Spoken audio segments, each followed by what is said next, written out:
Hello guys, welcome to our channel grace up. और आज के इस वीडियो में हम पढ़ने जा रहे हैं सेल्यूलर फिजियोलॉजी। ठीक है, तो जी सेल्यूलर फिजियोलॉजी के अंदर सबसे पहले चीज आती है सेल। ठीक है, तो सबसे पहला हमारा टॉपिक हो जाएगा पार्ट्स ऑफ अ सेल।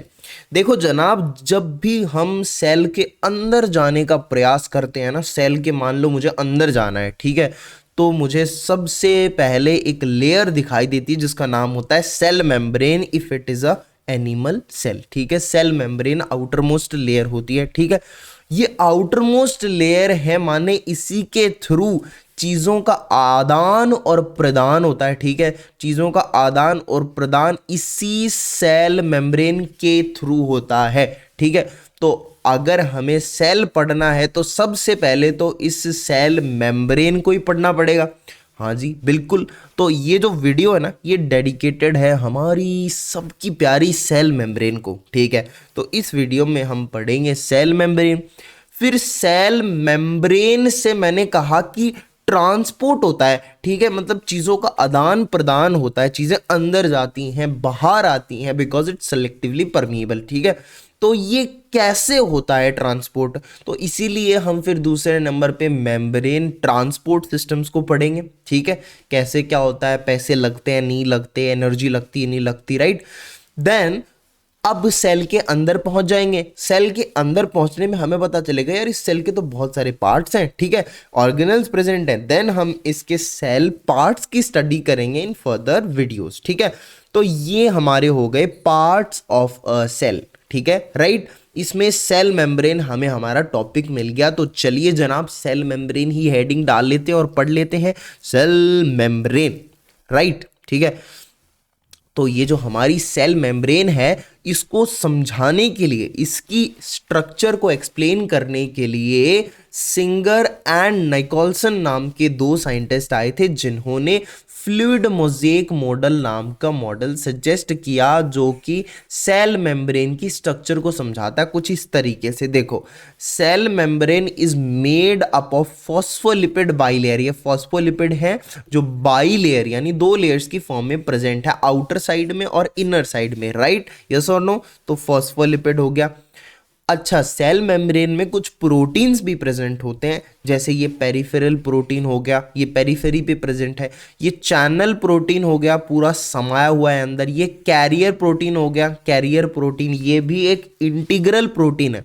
ये दोनों क्या है, इंटीग्रल प्रोटीन्स है। क्या है बच्चों, इंटीग्रल प्रोटीन्स हैं सॉरी बच्चों बोल दिया, इंटीग्रल प्रोटीन्स हैं ये सारे के सारे, क्योंकि ये पूरी मेम्ब्रेन में समाये हुए हैं, इंटीग्रेट हुए हुए हैं। ठीक है, यहाँ पर ग्लाइकोप्रोटीन्स भी प्रेजेंट है, कोलेस्ट्रॉल भी प्रेजेंट है सेल मेम्ब्रेन के अंदर। और ये जो एक स्ट्रक्चर है, this is phospholipid which is arrange in the form of bilayer. And इस फॉस्फोलिपिड मॉलिक्यूल के दो पार्ट्स होते हैं। फॉस्फेट का हेड होता है जो कि हमारा पोलर होता है, हाइड्रोफिलिक होता है। ठीक है, एंड फैटी एसिड की टेल्स होती हैं जो नॉन पोलर होती हैं और हाइड्रोफोबिक होती हैं, पानी से डर लगता है इनको। ठीक है, तो ये हमने जो इतना कचरा करा है, ज़रा इसको साफ कर देते हैं, हम थोड़ा क्लीन कर देते हैं डायग्राम को, नोट्स अच्छे दिखने चाहिए, राइट, दाग अच्छे नहीं होते हैं कई बार। तो सेल मेम्ब्रेन जो होती है उसकी कॉन्स्टिट्यूएंट्स क्या होते हैं जनाब, सेल मेम्ब्रेन की कॉन्स्टिट्यूएंट्स होते हैं, लिपिड प्रेजेंट होता है उसमें, उसमें प्रोटीन्स होते हैं, एंड देन उसमें कार्बोहाइड्रेट्स होते हैं। राइट, लिपिड्स अप्रोक्सीमेटली 40% होते हैं। लिपिड्स कितने होते हैं, 40% लिपिड्स हमारे होते हैं। प्रोटीन 55% होते हैं। ठीक है, और कार्बोहाइड्रेट्स महज 5% होते हैं। ठीक है, तो अगर कल को आपसे कोई पूछ ले कि बता दो बेटा which is the minor component, minor सबसे कम कौन प्रेजेंट है, तो आप बोलना कार्बोहाइड्रेट। ठीक है, और अगर कोई आपको बोल दे कि सबसे मेजर कौन है, प्रोटीन्स है, और वो भी कितने, 55, कितने हैं, 55, तो 55% जो है वो तो प्रोटीन्स हैं। ये मेजर कंपोनेंट हो गए सेल मेम्ब्रेन के। हाँ या ना रे, हाँ भैया, हाँ या ना रे, हाँ भैया। तो चलिए आगे बढ़ते हैं। उसके बाद में मैंने फ्लूइड मोज़ेक मॉडल के बारे में आपको जिक्र किया था। फ्लूइड मोज़ेक मॉडल में फ्लूइड मतलब फ्लूइड जो होता है ये समझाता है लिपिड को। Fluid stands for lipid. Mosaic जो होता है ये प्रोटीन को रिप्रेजेंट करता है एक्चुअली यहाँ पर, ठीक है। तो सिंगर एंड निकोलसन ने कुछ ऐसा कहा था कि in the sea of lipids protein molecules तैरते रहते हैं। फ्लूइड मोज़ेक मॉडल, तो लिपिड के फ्लूइड नेचर के कारण ही ये फ्लूइड मोज़ेक मॉडल नाम पड़ा इसका, ठीक है, राइट। तो चलिए आगे बढ़ते हैं, देख लो।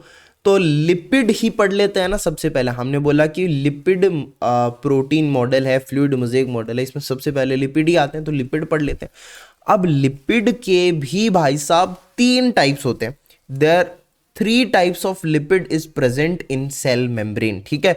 सबसे पहले वो लिपिड आते हैं जिनके अंदर PFO2 नेगेटिव ग्रुप अटैच्ड होता है। इसका मतलब हमारा फॉस्फेट ग्रुप अटैच होता है ना, फॉस्फेट ग्रुप अटैच होता है। वो लिपिड, उनको क्या बोलते हैं, हम उनको बोल देते हैं फॉस्फोलिपिड। क्या बोल देते हैं हम उनको बोल देते हैं फॉस्फोलिपिड, फॉस्फेट कंटेनिंग लिपिड, ठीक है।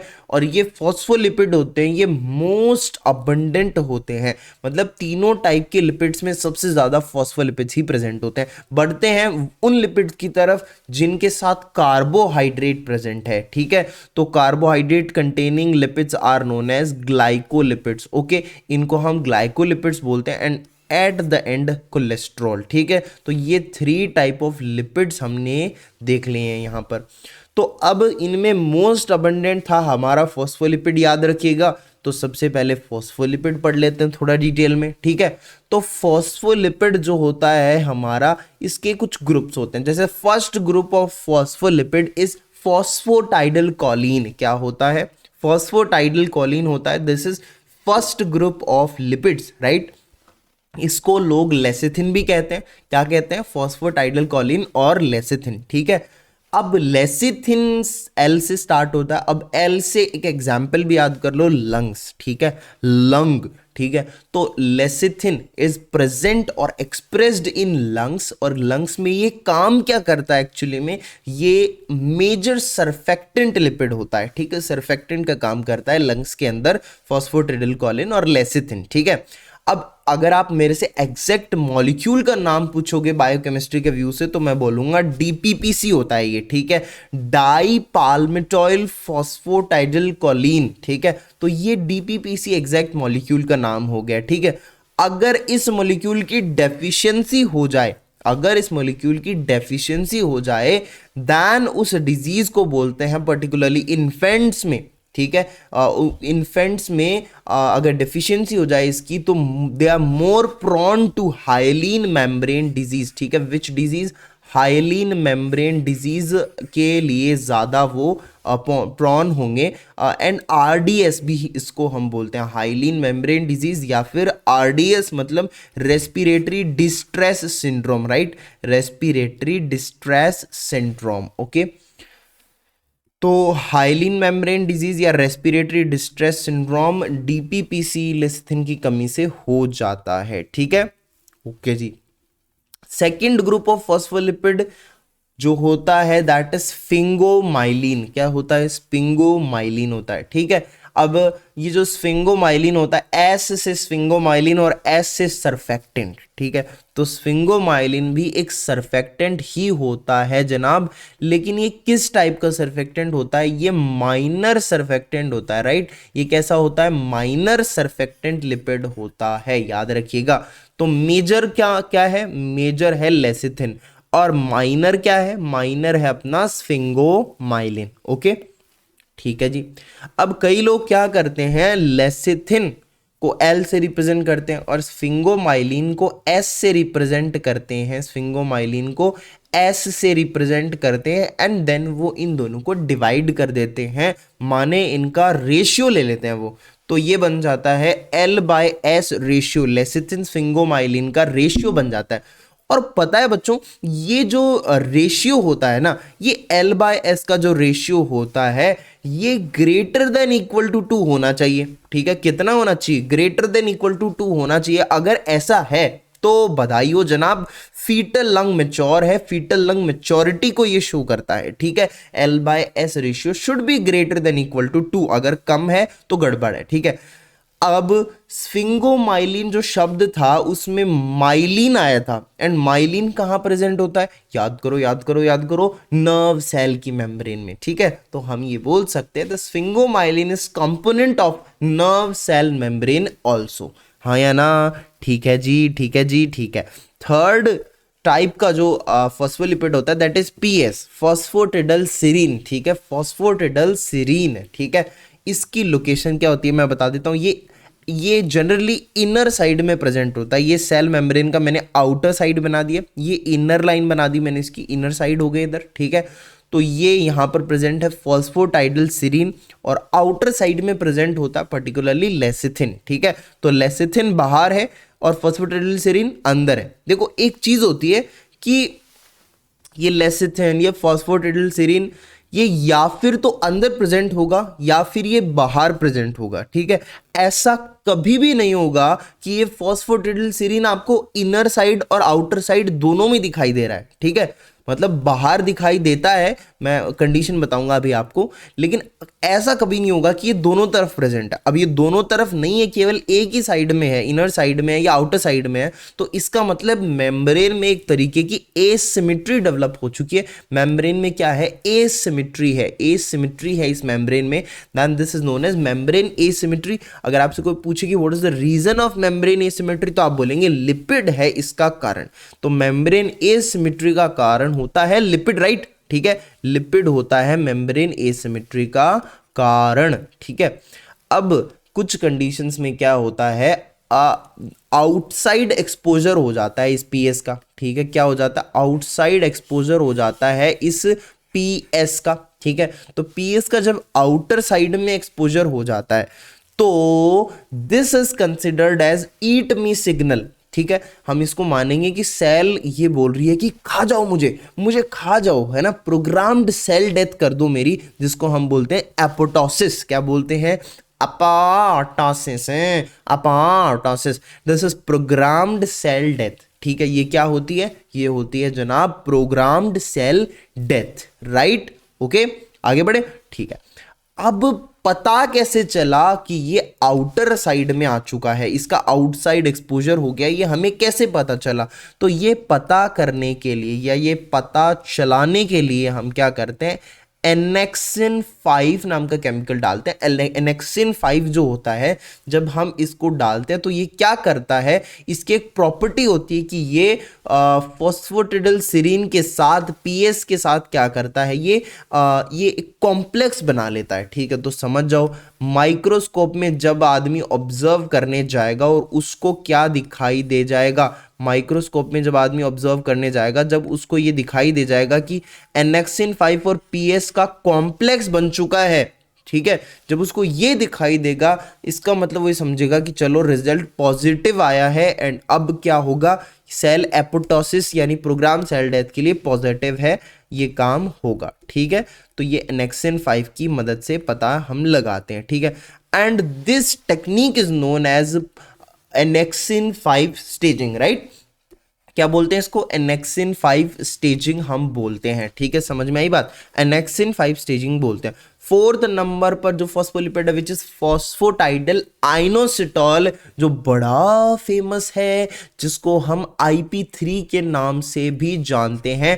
एंड दिस IP3 और phosphatidyl inositol act as secondary messenger, right, किसकी तरह काम करता है, सेकेंडरी मैसेंजर की तरह काम करता है। इसके बारे में भी हम पढ़ेंगे अपने फर्दर वीडियोस के अंदर। देन नेक्स्ट टाइप का फॉस्फोलिपिड होता है कार्डियोलिपिन। क्या होता है जनाब, कार्डियोलिपिन होता है, ठीक है, कार्डियोलिपिन होता है। कार्डियोलिपिन, कार्डियो मतलब हार्ट होता है सर, कार्डियो मतलब दिल है के मानता नहीं, तो कार्डियो का मतलब होता है हार्ट, तो एक्सप्रेस्ड इन हार्ट। तो कार्डियोलिपिन जो होता है ये हार्ट में एक्सप्रेस्ड होता है, एक्सप्रेस्ड इन हार्ट, और हार्ट में भी कहाँ, माइटोकॉन्ड्रिया का कंपोनेंट होता है ये, ठीक है, हार्ट में भी माइटोकॉन्ड्रिया का कंपोनेंट होता है, ठीक है। कुछ इंडिविजुअल्स में ऑटो एंटीबॉडीज बन जाती हैं अगेंस्ट दिस कार्डियोलिपिन, कुछ इंडिविजुअल्स में ऑटो एंटीबॉडीज डेवलप हो जाती हैं against this cardiolipin and why this happens because of ये इन्फेक्शन हो जाता है इसका, ठीक है। किसका इन्फेक्शन हो जाए, पैलेडी एक सेकेंड रुको, क्या हो गया, ये रुक गया क्या वीडियो? अच्छा सॉरी, रुका नहीं है, ठीक है। तो ट्रिपेनोमा पैलिडम जो है इसका इन्फेक्शन हो जाता है जो कि कॉज करता है सिफिलिस, ठीक है। आप जानते हो सिफिलिस कॉज करता है, तो इसकी वजह से ऑटो एंटीबॉडीज बन जाती हैं and these auto antibodies are known as anti cardiolipin antibodies. क्या बोलते हैं हम इनको? एंटी कार्डियोलिपिन एंटीबॉडीज हम इनको बोलते हैं। एंड ये एंटी कार्डियोलिपिन एंटीबॉडीज अब दिल में होती हैं, लेकिन क्या होता है कि they come out of heart and reach the serum, ये सीरम तक पहुंच जाती हैं। और जब हम सीरम का टेस्ट करते हैं, वीडीआरएल टेस्ट जब हम करते हैं, वेनेरल डिजीज रिसर्च लेबोरेटरी टेस्ट जब हम करते हैं, तो वो इंडिविजुअल और एंटी कार्डियोलिपिन एंटीबॉडीज के लिए पॉजिटिव पाया जाता है। दिस इंडिविजुअल बिकम्स पॉजिटिव, ठीक है। हमें पता चल जाता है कि इसमें ऑटो एंटीबॉडीज बनी है, राइट, ओके। तो इतना जानना हमारे लिए ज़रूरी था। देन हम सेकंड कंपोनेंट की तरफ बढ़ते हैं, ग्लाइकोलिपिड्स की तरफ, ठीक है। हमने बोला था ना 3 टाइप के लिपिड्स होते हैं, सबसे पहले phospholipid, then glycolipid and cholesterol. Phospholipid सबसे मेजर था, जिसके बारे में हमने इतना कुछ पढ़ा, मेजर था तो ज़्यादा ही पढ़ेंगे। एंड ग्लाइकोलिपिड्स जो हैं ये एक्सक्लूसिवली डोमिनेंट होते हैं या अबंडेंट होते हैं, सॉरी अबंडेंट होते हैं कहाँ पर? ब्रेन में और central nervous system, brain central nervous system में एंड जीआईटी में, राइट। तो ब्रेन में और जीआईटी में ये एक्सक्लूसिवली अबंडेंट होते हैं। अब ब्रेन और जीआईटी में भी इनके कौन से टाइप्स होते हैं, कौन से टाइप की कार्डियोलिपिन्स होते हैं? तो दीज आर नेम्ड गैंग्लियोसाइट्स एंड सेरिब्रोसाइट्स, ठीक है। गैंग्लियोसाइट्स एंड सेरिब्रोसाइट्स ये टाइप्स होते हैं ग्लाइकोलिपिड के which are present in brain and GIT. अब क्या होता है कि गैंग्लियोसाइट का जो जीआईटी में सब टाइप होता है, गैंग्लियोसाइट इज प्रेजेंट इन बोथ, है ना, ब्रेन जीआईटी इनमें प्रेजेंट होता है। तो इसका जो जीआईटी के अंदर इसका जो सब टाइप होता है गैंग्लियोसाइट का, which is known as GM1 ganglioside. क्या बोलते हैं उसको? GM1 गैंग्लियोसाइट बोलते हैं, ठीक है। ये GM1 ganglioside which is sub type in GIT of ganglioside is act as receptor, it act as receptor। और रिसेप्टर किसके लिए? कोलेरा टॉक्सिन के लिए, ये आप याद रखेंगे। it act as receptor for cholera toxin, right, yes और नो, बात समझ में आई, ठीक है। तो चलिए आगे बढ़ते हैं, ठीक है। ये रिसेप्टर की तरह काम करता है फॉर कोलेरा टॉक्सिन, ठीक है जी। देन आखिरी में हमारा बेचारा कोलेस्ट्रॉल बच गया, ठीक है, बड़ा ज़रूरी है लेकिन ये कोलेस्ट्रॉल, ठीक है, कोलेस्ट्रॉल बच गया। चलो कोलेस्ट्रॉल को पढ़ लेते, इसमें क्या खास है, ये भी बड़ा आसान है। कोलेस्ट्रॉल को पता है ये प्रिकर्सर की तरह काम करता है, it is present in skin, ठीक है। जब भी स्किन पर सनलाइट गिरती है तब ये क्या हो जाता है? एक्टिव हो जाता है। जैसे स्किन में इसका नाम क्या होता है, केमिकली नाम होता है 7D हाइड्रोकोलेस्ट्रॉल, ठीक है। तो 7D हाइड्रोकोलेस्ट्रॉल है, ये कोलेस्ट्रॉल है ना एक तरीके का। तो 7D हाइड्रोकोलेस्ट्रॉल पे जब भी सनलाइट गिरती है which is present in skin, तो इस पे जब भी सनलाइट गिरती है then it converts into vitamin D. तभी बोलते हैं ना धूप में बैठना चाहिए, ठीक है। तो धूप से विटामिन डी मिलती है, ठीक है। धूप ऐसा नहीं विटामिन डी की बारिश करती है आके ले लो, ऐसा होता है। तो विटामिन डी यहां से हमें मिलता है, ठीक है। तो इट इज वेरी इंपॉर्टेंट। ये इसका पहला फंक्शन हो गया ना, विटामिन डी में कंट्रीब्यूशन, ठीक है। विटामिन डी बनाना कोलेस्ट्रॉल का पहला फंक्शन हो गया। दूसरा जरूरी फंक्शन होता है most important which is fluidity, ठीक है। फ्लूइडिटी, फ्लूइड मोज़ेक मॉडल जब देखा था तो हमने ये देखा था ना कि फ्लूइडिटी लिपिड के कारण होती है, राइट। लिपिड के कारण फ्लूइडिटी होती है, लिपिड्स का नेचर ही फ्लूइड होता है, ठीक है। तो कुछ लिपिड्स तो ऐसे होते हैं जो फ्लूइडिटी को इंक्रीज करते हैं, राइट, जो फ्लूइडिटी को इंक्रीज करते हैं। कुछ लिपिड्स ऐसे होते हैं फ्लूइडिटी को बढ़ाते हैं, कुछ फ्लूइड्स ऐसे होते हैं जो फ्लूइडिटी को कम करते हैं। तो वो कौन से लिपिड्स होते हैं? जो लिपिड्स अनसेचुरेटेड होते हैं, जैसे प्यूफा हो गया अपना ना, polyunsaturated fatty acid, these are unsaturated fatty acids, unsaturated lipids होते हैं, दे इंक्रीज फ्लूइडिटी, ठीक है। और अगर फ्लूइडिटी बढ़ रही है मेम्ब्रेन की, इसका मतलब मेम्ब्रेन का फंक्शन इफेक्टिव हो रहा है और ये चीज़ हमारी सेहत के लिए अच्छी होती है। तो हम ऐसा बोलते हैं कि अनसैचुरेटेड लिपिड्स जो होते हैं these are good for health, ठीक है, गुड फॉर हेल्थ, हेल्थ के लिए अच्छे होते हैं, तो हमें ये ग्रहण करने चाहिए ज़्यादा से ज़्यादा, ठीक है। ये इतने ज़रूरी हैं इसीलिए हम इनको एसेंशियल फैटी एसिड्स बोलते हैं। जैसे इसके एग्जांपल दे लो, लिनोलिक एसिड, लिनोलैनिक एसिड, ठीक है, एर्किडोनिक एसिड, ये सारे के सारे एसेंशियल फैटी एसिड्स हैं, जो अनसैचुरेटेड हैं सारे के सारे। तो आप इनके नाम याद रखना, examples are very very very very very बहुत ज़रूरी है, बहुत इंपॉर्टेंट। मैं कितना वेरी वेरी लगाऊं, 5 स्टार है बस, बहुत इंपॉर्टेंट है, ठीक है ना। तो ये देखो हमने तो काम की चीज़ भी मिटा दी, ठीक है, तो थोड़ा सा एक बार रख लेते हैं, क्या पता वो आ जाए वापस, ठीक है। हाँ, तो हमने बोला कि ये बहुत इंपॉर्टेंट होते हैं और क्वेश्चंस भी इनसे पूछे जाते हैं, तो आप इनको याद रखिएगा कि ये कौन कौन से थे, linoleic acid, linolenic acid, arachidonic acid, right. अब कुछ फैटी एसिड्स ऐसे होते हैं जो फ्लूइडिटी को कम करते हैं, these that are known as saturated fatty acid. क्या बोलते हैं हम इनको, सैचुरेटेड फैटी एसिड बोलते हैं या ट्रांस फैटी एसिड बोलते हैं। और ये प्रेजेंट कहाँ होते हैं, ये जंक फूड में पाए जाते हैं। कहाँ पाए जाते हैं, जंक फूड में। तो गंदा खाना, जंक फूड खाना नहीं चाहिए क्योंकि उसमें सैचुरेटेड फैटी एसिड होते हैं। और सैचुरेटेड या ट्रांस फैटी एसिड क्या करते हैं, ये सेहत के लिए खराब होते हैं क्योंकि ये मेम्ब्रेन की फ्लूइडिटी को कम करते हैं, मेम्ब्रेन को रिजिड बना देते हैं। भाई मेम्ब्रेन रिजिड हो गई तो फंक्शन अच्छे से नहीं कर पाएगी, सेहत खराब, ठीक है। तो ये चीज होती है, हाँ या ना, समझ में आई चीज, ओके। एग्जाम्पल आपको फिर रटने हैं, stearic acid and palmitic acid, ये सैचुरेटेड फैटी एसिड्स हैं, ट्रांस फैटी एसिड्स हैं, फ्लूइडिटी को कम करते हैं। कौन से हैं, स्टेरिक एसिड और पाल्मिटिक एसिड, एसपी, ठीक है, stearic acid and palmitic acid, okay. Then next, fish के बारे में आपने सुना होगा कि फिश के अंदर ओमेगा 3 फैटी एसिड होता है। लोग ऐसे बोलते हैं फिश खानी चाहिए, it's good for health. Why, because omega 3 fatty acid is present in fish which is unsaturated fatty acid. और आपको पता है कि अनसैचुरेटेड फैटी एसिड जो होते हैं ये सेहत के लिए अच्छे होते हैं क्योंकि ये मेम्ब्रेन की फ्लूइडिटी को बढ़ाते हैं, ठीक है। तो सर आपने बताया था ये फ्लूइडिटी फंक्शन होता है ना, कोलेस्ट्रॉल का।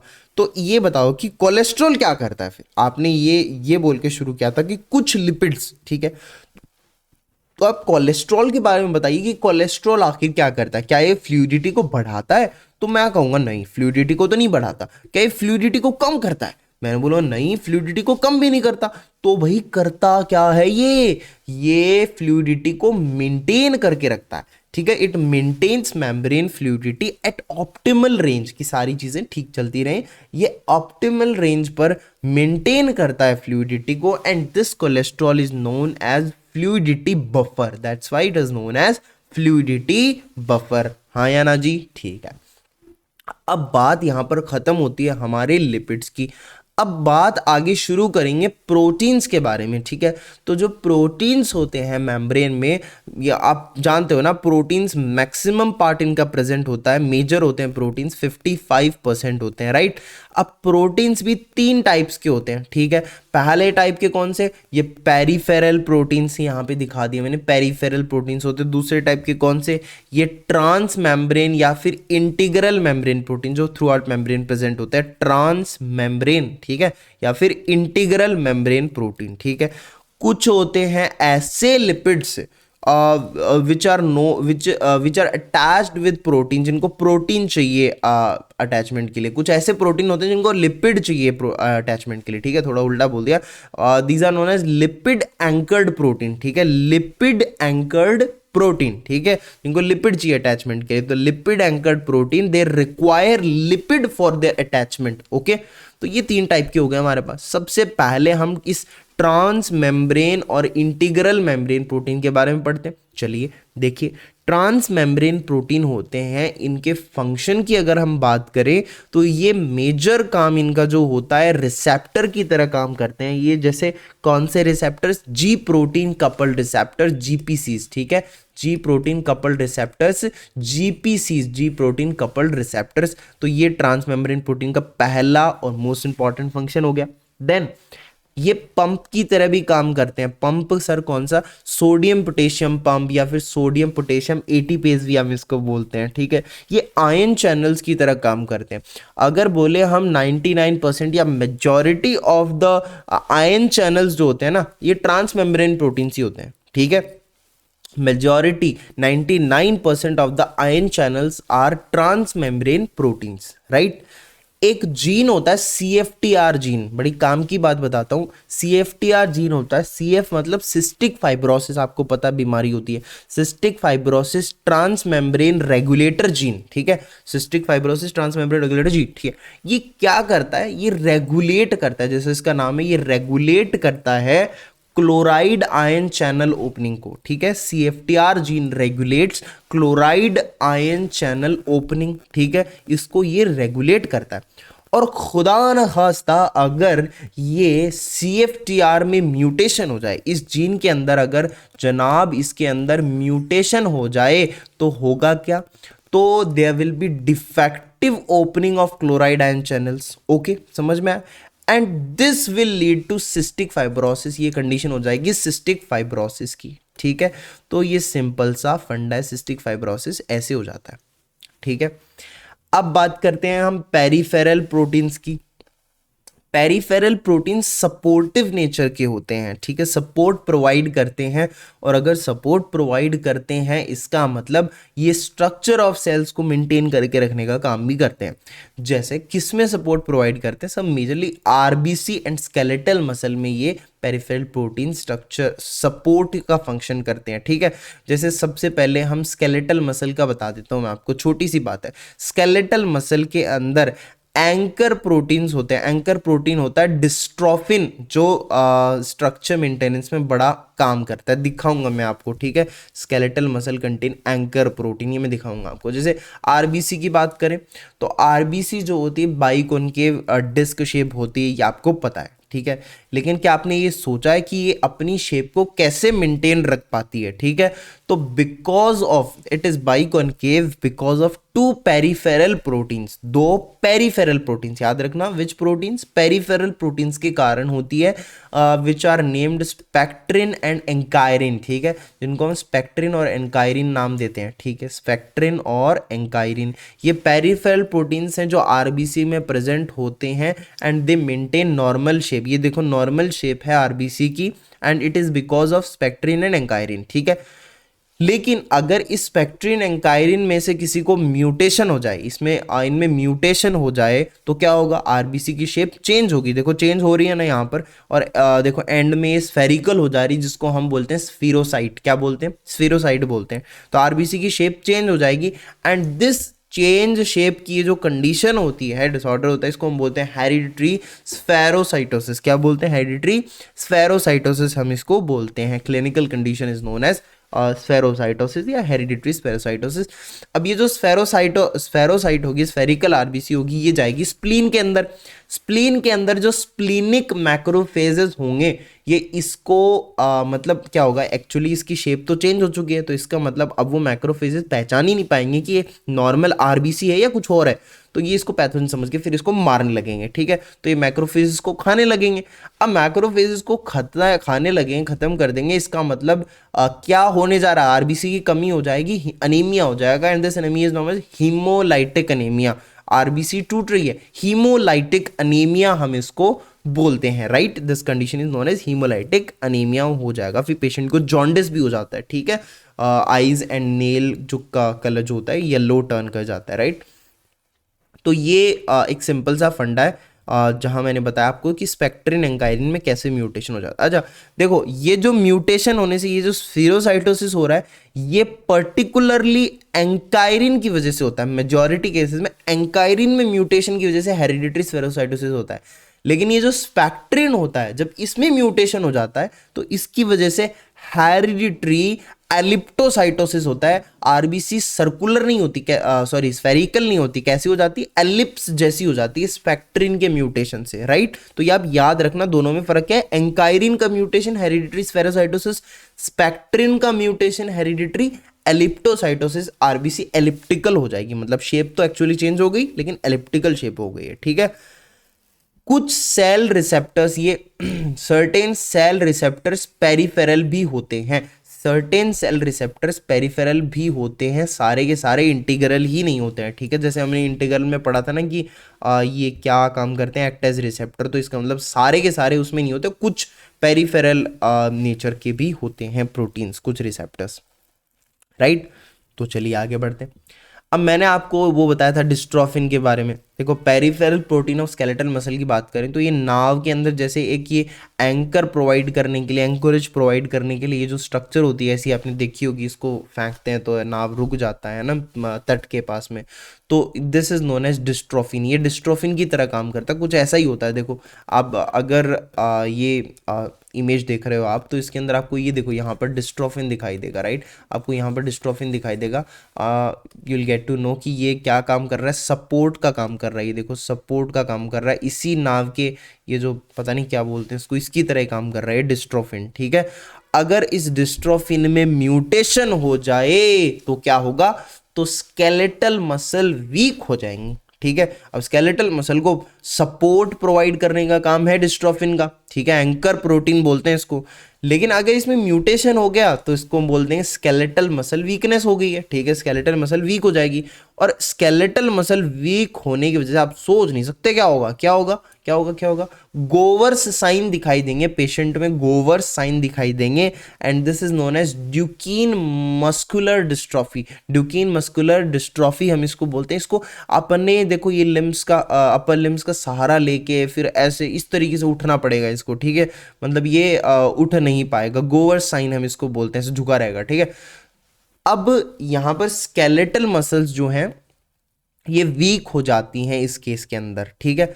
लेकिन अगर ये जो रेस्पिरेटरी मसल है डायाफ्राम, बड़ी जरूरी है, अगर ये वीक हो जाए तो डेथ निश्चित होती है फिर, क्योंकि रेस्पिरेशन अच्छे से नहीं हो पाएगा ना, सांस नहीं ले पाएगा बंदा, ठीक है, अच्छे से कैविटी में स्पेस डेवलप नहीं होगा, सांस नहीं ले पाएगा। डायफ्राम तो ब्रीदिंग में पूरा पूरा रिक्वायर्ड होता है, ठीक है, हो ही नहीं सकता इसके बिना, तो ये वीक हो गया तो डेथ निश्चित है, ठीक है। तो ये ड्यूकिन मस्कुलर डिस्ट्रॉफी आप याद रखेंगे, थोड़ा क्लिनिकली इंपॉर्टेंट है, ठीक है। गोवर्स साइन आप याद रखेंगे, ठीक है, और इमेजेस देख सकते हो आप गूगल पे थोड़ा बहुत। अब लिपिड एंकर्ड प्रोटीन की बात करते हैं। लिपिड एंकर्ड प्रोटीन या हम इनको जीपीआई प्रोटीन्स भी बोलते हैं। क्यों बोलते हैं, क्योंकि यहाँ पर जो लिपिड होता है दैट इज IP3, तो that's why IPPI GPI proteins, right, ठीक है। तो ये जो लिपिड एंकर्ड प्रोटीन्स होते हैं, यहाँ पर लिपिड कौन सा चाहिए होता है, IP3 चाहिए होता है, ठीक है। इनकी लोकेशन होती है RBCs, तो they are abundant in RBCs and they are 2 in number, ठीक है। 2 इन नंबर कौन से होते हैं, एक तो होता है अपना CD55 और एक होता है CD59। तो CD55 और CD59 है ना, 59 को मुझे हिंदी में बोलना नहीं आता, तो 55 और CD59, राइट। तो ये दोनों क्या है, ये हमारे यही IP3 वाले IP3 एंकर्ड प्रोटीन्स या जीपीआई प्रोटीन्स है, राइट। इनका फंक्शन क्या होता है, इनका फंक्शन होता है प्रिवेंट करना हीमोलाइसिस को, कि हीमोलाइसिस ना हो, आरबीसी ना टूटे, ठीक है। If these two proteins are properly expressed this RBC can not go haemolysis, इस आरबीसी में हीमोलाइसिस होगा ही नहीं, ठीक है। लेकिन अगर ये दोनों प्रोटीन्स एब्सेंट हो जाएं, ठीक है, अगर ये दोनों प्रोटीन्स एब्सेंट हो जाएं तब क्या होगा, तब आरबीसी करेगी हीमोलाइसिस, और वो भी रात बाकी, तो वो भी रात में हीमोलाइसिस करेगी आरबीसी, और हीमोलाइसिस करेगी आरबीसी टूटेगी तो उसके अंदर का हीमोग्लोबिन बाहर आ जाएगा, जिसको फिर यूरिन के साथ रिलीज कर दिया जाएगा जनाब, जिसको यूरिन के साथ रिलीज कर दिया जाएगा, बाहर निकाल दिया जाएगा, ठीक है। तो इस कंडीशन को हम बोलते हैं पैरोक्सिमल नॉक्टर्नल हीमोग्लोबिन्यूरिया, ठीक है, क्या बोलते हैं, पैरोक्सिमल नॉक्टर्नल हीमोग्लोबिन्यूरिया, PNH, ठीक है। पैरोक्सिमल इट्स सडन, नॉक्टर्नल रात को हो रही है हीमोग्लोबिन्यूरिया, हीमोग्लोबिन हीमोलिसिस हो रहा है, ठीक है, हीमोग्लोबिन बाहर निकल रहा है, ठीक है, this is known as PNH। तो आप ये याद रखेंगे PNH क्या होता है, due to this absence of CD5 and CD59 PNH हो जाता है, ठीक है। अब बात करते हैं जो सबसे माइनर कंपोनेंट है विच इज कार्बोहाइड्रेट। कार्बोहाइड्रेट सबसे माइनर है ना जी, ठीक है, और कितना माइनर है, 5% ही होता है, बताओ 5% ही होता है, ठीक है। तो हमने जनरल केस तो ये देखा है ना कि प्रोटीन्स 55% होते हैं और 55% होते हैं, और जो लिपिड्स होते हैं दे आर 40% अप्रोक्सीमेटली, हमने ये देखा है, ये जनरल केस है, ठीक है। लेकिन कई बार क्या होता है कि ये जो प्रोटीन्स होते हैं ये 55 की जगह 70% भी होते हैं, ठीक है। ये कहाँ होते हैं 70%? Highest protein content up to 70% is found in inner mitochondrial membrane, right. Inner mitochondrial membrane में हाईएस्ट प्रोटीन कंटेंट होता है अप टू 70%, वहां पे 55% नहीं होता, ठीक है। एंड एक इसका एक्सेप्शन भी है, मतलब अब जनरली क्या हो रहा है कि प्रोटीन ज्यादा हो रहे हैं, लिपिड कम हो रहे हैं, ठीक है। लेकिन एक्सेप्शन ये होता है कि एक जगह पर लिपिड 80% और प्रोटीन 20%, ये बताओ, ठीक है। लिपिड ज्यादा है, प्रोटीन कम है, 80% 20%, ये होता है माइलिन में। एंड माइलिन कहाँ होता है? नर्व सेल मेम्ब्रेन के अंदर। तो ये एक्सेप्शन है नर्व सेल मेम्ब्रेन का, जहां पर लिपिड ज्यादा, और एक्सेप्शन है वहां से क्वेश्चन आएगा, यहाँ पे लिपिड ज्यादा होता है, प्रोटीन से 80% होता है लिपिड, ठीक है। अब कुछ क्वेश्चंस कर लेते हैं, लेक्चर की एंडिंग है ये। Plasma membrane is mainly composed of, ठीक है। तो प्लाज्मा मेम्ब्रेन में मेनली अपने 55% तो अपने प्रोटीन ही होते हैं, राइट। तो प्रोटीन इसका आंसर हो जाएगा, 55% तो अपने प्रोटीन ही है, राइट, प्लाज्मा मेम्ब्रेन में। Decreased protein lipid ratio is seen in, बताओ प्रोटीन लिपिड का रेशियो डिक्रीज किस में हो जाता है? तो माइलिन शीथ में हो जाता है ना। माइलिन शीथ में मैंने अभी भी बताया था लिपिड 80% होता है, ठीक है। Membrane fluidity is increased by, ठीक है। तो मेम्ब्रेन फ्लूइडिटी अनसेचुरेटेड जो फैटी एसिड्स होते हैं उनकी वजह से इंक्रीज होती है, ठीक है। They increase membrane fluidity. तो देख लो इसमें से स्टीरिक एसिड, पाल्मिटिक एसिड होते हैं, ये तो मैंने बताया था ना, एसपी एग्जाम्पल बताया था, एसपी। ये तो क्या है? ये तो सेचुरेटेड है, ये तो ट्रांस वाले हैं, तो ये तो फ्लूइडिटी को कम करेंगे, राइट। कोलेस्ट्रॉल फ्लूइडिटी बफर होता है, तो ये तो फ्लूइडिटी को मेंटेन करके रखेगा। तो बचा कौन सा? लिनोलिक एसिड, ठीक है। तो लिनोलिक एसिड जो होता है ये फ्लूइडिटी को बढ़ाता है, अनसैचुरेटेड के एग्जांपल में मैंने लिखाया था, ठीक है। तो membrane fluidity increase by linoleic acid. इसी के साथ हमारा लेक्चर खत्म होता है। आई होप आपको चीज़ें समझ में आई होंगी, सेल मेम्ब्रेन क्लियर हो गई होगी, ठीक है। तो मिलते हैं नेक्स्ट वीडियो में। टिल देन अगर आपको कोई डाउट हो तो आप कमेंट सेक्शन में बोलिए, कुछ वीडियो बनाना हो तो आप कमेंट सेक्शन में बोलिए मुझे, ठीक है। I definitely try to make the thing आप जो बोलोगे, और जो डाउट होगा मैं ट्राई करूँगा कि आपको आंसर कर दूँ उसका। एंड मिलते हैं नेक्स्ट वीडियो में। चैनल को सब्सक्राइब कर लीजिए for more videos like this. And like कर दो वीडियो को, अरे लाइक तो करो यार, लाइक्स बहुत कम आते हैं, लाइक करो। और मिलते हैं नेक्स्ट वीडियो में। बाय, पढ़ते रहो, टेक केयर, ठीक है, बाय।